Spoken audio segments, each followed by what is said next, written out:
Marwadi university మంచి భవిష్యత్తు కోసం తెలుగు విద్యార్థులు ఇష్టపడే యూనివర్సిటీ. కాల్ 9059052378 9059052379.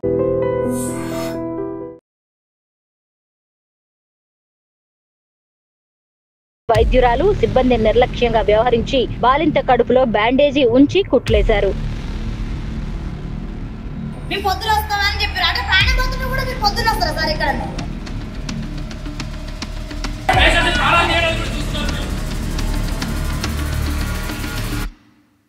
తెలంగాణ రాష్ట్రం హనుమకొండ జిల్లాలో దారుణం చోటు చేసుకుంది. వైద్యుల నిర్లక్ష్యం కారణంగా నిండు ప్రాణం బలి కాబోయింది.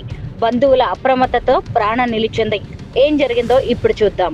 హన్మకొండ జిల్లా కమలాపూర్లోని సామాజిక ఆరోగ్య కేంద్రంలో వైద్యురాలు సిబ్బంది నిర్లక్ష్యంగా వ్యవహరించి బాలింత కడుపులో బ్యాండేజీ ఉంచి కుట్లేశారు. బాలింత బంధువులు తెలిపిన వివరాల మేరకు కమలాపూర్ మండలం ఉప్పల్ గ్రామానికి చెందిన గర్భిణి వారణాసి తిరుమలకు ఏప్రిల్ 27న నొప్పులు రావడంతో కుటుంబ సభ్యులు ప్రసవం కోసం కమలాపూర్ ప్రభుత్వ ఆసుపత్రికి తీసుకొచ్చారు. పరకాల ఆసుపత్రి నుంచి వైద్యురాలు వచ్చి సిజేరియన్ చేయడంతో గర్భిణి ఆడబిడ్డకు జన్మనిచ్చింది. ఏప్రిల్ 30న ఆమె డిశ్చార్జ్ అయింది. ఇంటికొచ్చిన 2 రోజుల తర్వాత బాలింతకు కడుపు నొప్పి వచ్చింది. ఆదివారం నొప్పి మరింత తీవ్రమైంది. సిజేరియన్ చేసి కుట్లు వేసిన చోట ఎరుపు రంగు బ్యాండేజీ కనిపించడంతో కుటుంబ సభ్యులు తిరుమలను రాత్రి సమయంలో కమలాపూర్ ఆసుపత్రికి తీసుకువెళ్లారు. ఆ సమయంలో విధుల్లో ఉన్న నర్సు వైద్యురాలితో ఫోన్లో మాట్లాడి కుట్లు వేసిన ప్రాంతం నుంచి బ్యాండేజీని బయటకు తీస్తుండగా 2 కుట్లు తెగిపోయాయి. వెంటనే సిబ్బంది రక్తస్రావం కాకుండా చికిత్స చేశారు. బాలింత బంధువులు కుటుంబీకులు విధుల్లో ఉన్న వైద్యుడితో వాగ్వాదానికి దిగారు. ప్రస్తుతం బాలింత ఆరోగ్యం నిలకడగా ఉన్నట్టు వైద్య సిబ్బంది తెలిపారు. ఏది ఏమైనా వైద్యుల నిర్లక్ష్యం నిండు ప్రాణాన్ని తీసేదే. సకాలంలో కుటుంబ సభ్యులు అప్రమత్తం కావడంతో ప్రాణం నిలిచిందని చెప్పవచ్చు. వైద్యురాలు సిబ్బంది నిర్లక్ష్యంగా వ్యవహరించి బాలింత కడుపులో బ్యాండేజీ ఉంచి కుట్లేశారు.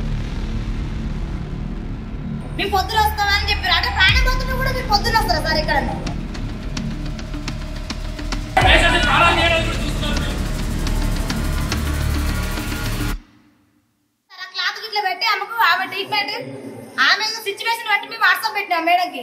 వాట్సాప్ పెడితే మేడం చూసి ఏమైనా ట్రీట్మెంట్ చేయండి మీరు, మేము పొద్దున వస్తామని చెప్పారు. అంటే ప్రాణపోతుంటే కూడా మీరు పొద్దున వస్తారా సార్? ఇక్కడ మేడం మాకు ఆపరేషన్ చేసిన మేడం ప్రాణపోతుంటే కూడా మేము ప్రాణం పోయే సిచ్యువేషన్ ఉన్నా కూడా మీరు అక్కడనే ఉండి ఫోన్లో మాట్లాడుకుంటూ కూర్చుంటారా? ఇప్పుడు ఏ పెద్ద మేడం స్పందించలే, ఏ సార్ స్పందించలే. ఆమెకు మంచి ట్రీట్మెంట్ జరుగుతుంది మంచి, లేకుంటే ఈ హాస్పిటల్ ముద్ద పడాలి, గవర్నమెంట్ హాస్పిటల్ జాబ్లో పోవాలి. పేషెంట్ పేషెంట్ చూసుకుంటామా అని చెప్పేసి కట్లు పడితే బ్యాండేజ్ పెట్టేసారు. ఆమెకి ఈ రోజు అక్కడ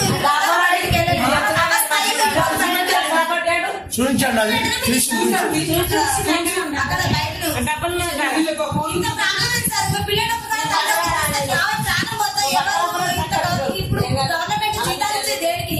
ప్రాణం కాపాడడానికి గవర్నమెంట్ జీతాలు ఇస్తుంది. కాకపోతే నిర్లక్ష్యం చేస్తే ఏదో కానీ ఇట్లా పడతారు సార్, కేసు పడతారు. ఇట్లా చెప్పండి.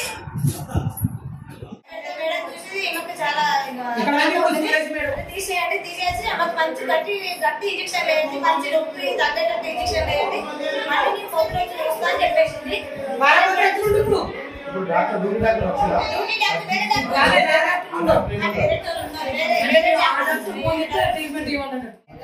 లేకపోతే పట్టుకో బాధ ఉన్నది ఇబ్బంది పడ్డట్టుగా మొత్తం పాలనకి మోసం.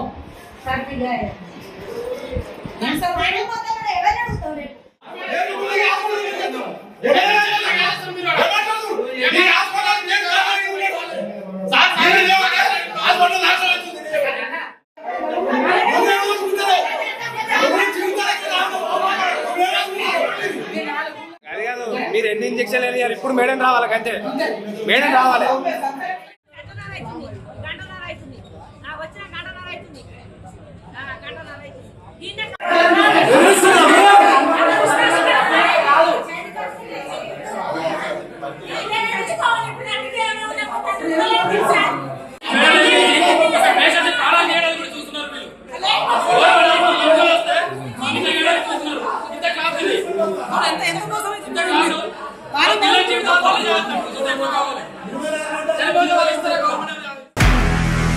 నిజంగా ప్రస్తుతం ఉన్నటువంటి సమాజం దేనికి ప్రయారిటీ ఇస్తుంది?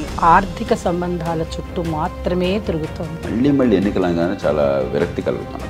మంచి అనిపిస్తుంది కదా, లేడీస్ కూడా ఛాలెంజింగ్ జాబ్స్ చేసినప్పుడు చాలా బాగుంటది. ట్రాఫిక్ అసిస్టెంట్స్ గా నియమించిన ట్రాన్స్జెండర్స్ అందరితో సాల్యూట్ చేయించుకుంటున్నారు. ఫుడ్ డెలివరీ ఇవ్వటానికి వెళ్ళినటువంటి డెలివరీ బాయ్ అనిల్ పై కళ్ళ ముందు